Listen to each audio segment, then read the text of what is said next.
चंद्रयान-3 सफलतापूर्वक लैंड होने के बाद सोशल मीडिया पर एक तस्वीर छाई रही। साइकिल से रॉकेट के पार्ट्स ले जाते हुए भारतीय वैज्ञानिक।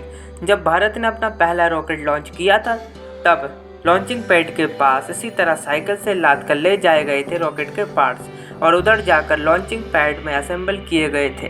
तो यानी कि साइकिल से चांद तक का सफ़र। तो आइए चलते हैं वही दिनों में और याद करते हैं भारत को गर्व महसूस कराने वाला इसरो का इतिहास।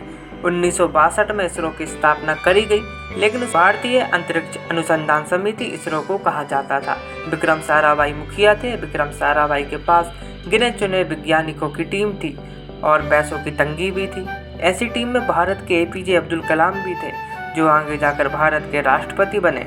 स्थापना के साल भर बाद भारत ने अपना पहला रॉकेट लॉन्च किया।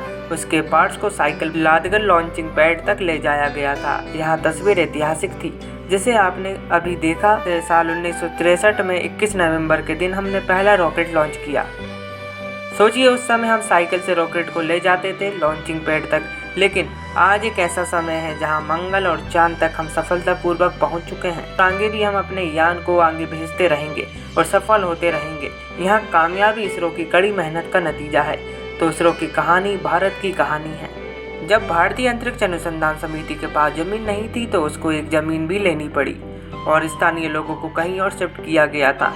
तब जाकर हमें जमीन मिली और आज हम मंगल और चांद तक आसानी से पहुंच चुके हैं। कड़ी मेहनत के बाद, काफ़ी मेहनत और लगन से हमारे वैज्ञानिकों ने भारत में अपना पहला उपग्रह तैयार किया, जिसका नाम आर्यभट्ट रखा गया।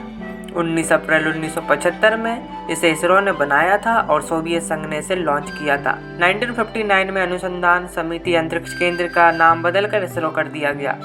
इसके बाद भारत ने SSLV अपना पहला एक्सपेरिमेंटल लॉन्च व्हीकल तैयार किया, जिसे भारत ने 18 जुलाई 1980 में लॉन्च किया गया। साल 1994 में PSLV लॉन्च व्हीकल लॉन्च किया गया। भारत का सबसे विश्वसनीय सैटेलाइट लॉन्च व्हीकल माना जाता है। चंद्रयान-1, चंद्रयान-2, चंद्रयान-3 VC-PSLV के द्वारा लॉन्च किया गया था। भारत यही नहीं रुका, इसके बाद भी भारत ने JSLV लॉन्च कर दिया। के बाद हालात ऐसे हैं कि दूसरे देश भारत से अपने सैटेलाइट लॉन्च कराने के लिए लाइन में खड़े हैं। हमारे मिशन बहुत ज़्यादा किफ़ायती भी रहते हैं अन्य देश के मुकाबले। तो यह है इसरो के विकास की कहानी। हम पीछे नहीं हटे। चंद्रयान-2, चंद्रयान-1, चंद्रयान-3 और फिर हम चंदा मामा के पास पहुँच ही माने। इसरो का मुख्यालय बेंगलुरु में है और जैसे कई केंद्र भी हैं, जैसे कि तिरुवनंतपुरम में विक्रम साराभाई, श्रीहरिकोटा में सतीश धवन स्पेस सेंटर और APJ अब्दुल कलाम केंद्र भी स्थित है। कहीं पर रॉकेट बनाए जाते हैं तो कहीं पर असेंबल भी किए जाते हैं। तो सीधी बात तो यह है कि इसरो ने भारत का बहुत मान बढ़ाया है।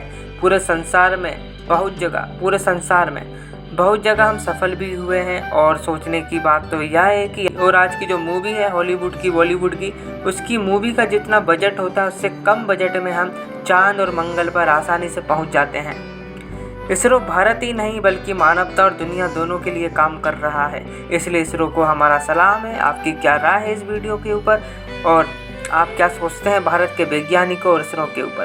तो आपकी राय आप अपनी कमेंट बॉक्स में दे सकते हैं। और thank you for watching and please like and subscribe my channel and share this video.